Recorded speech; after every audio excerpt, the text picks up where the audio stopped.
Γεια σας. Μιλήσαμε μέχρι τώρα για ρήματα ενεργητικής φωνής που τελειώνουν σε ω και παθητικής φωνής που τελειώνουν σε με αλφαγιώτα. Σήμερα θα μιλήσουμε για τις διαθέσεις των ρημάτων. Θα τα πάρουμε με τη σειρά. Ρήματα ενεργητικής φωνής που τελειώνουν σε ω. Αυτά μπορούν να έχουν 4 διαθέσεις, ανάλογα με την ενέργεια και πού πηγαίνει αυτή. Για παράδειγμα, ενεργητική διάθεση σημαίνει ότι κάποιος κάνει κάτι και αυτή η ενέργεια πηγαίνει κάπου αλλού. Οι βροχές λιώνουν τα χιόνια. Ο ήλιος στεγνώνει το πουκάμισο.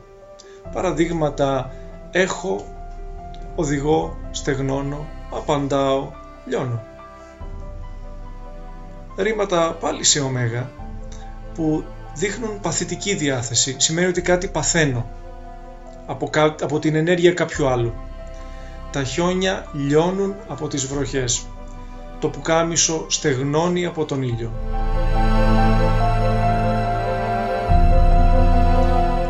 Μέση διάθεση.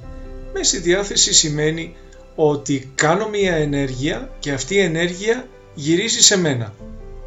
Αθλώ. Η Λίνα αθλεί τα πόδια της. Η Λίνα κάνει την ενέργεια και αυτή η ενέργεια πηγαίνει στον εαυτό της. Χτενίζω. Χτενίζω τα μαλλιά μου. Ουδέτερη διάθεση σημαίνει ότι ούτε κάνω μία ενέργεια, ούτε δέχομαι μία ενέργεια, ούτε κάνω μία ενέργεια η οποία γυρίζει στον εαυτό μου.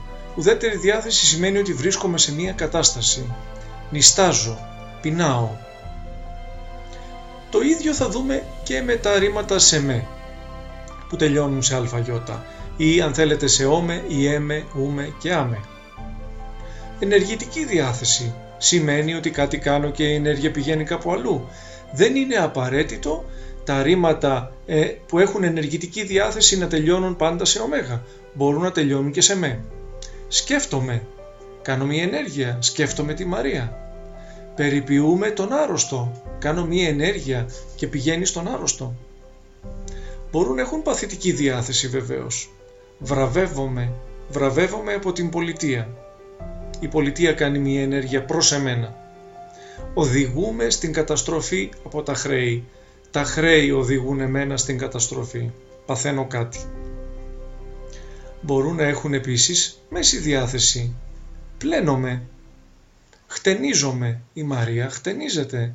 Κάνει μια ενέργεια και η ενέργεια γυρίζει στον εαυτό της.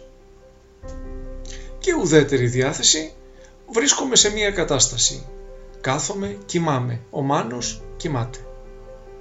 Όπως βλέπουμε λοιπόν, για να τα συνοψίσουμε, να κάνουμε μια μικρή περίληψη, ρήματα ενεργητικής φωνής μπορούν να έχουν 4 διαθέσεις. Να ενεργούν, να παθαίνουν, να κάνουν μια ενέργεια που να γυρίζει στον εαυτό τους και να βρίσκονται σε μια κατάσταση. Ακριβώς το ίδιο και με τα ρήματα της παθητικής φωνής που τελειώνουν σε με. Σας ευχαριστώ.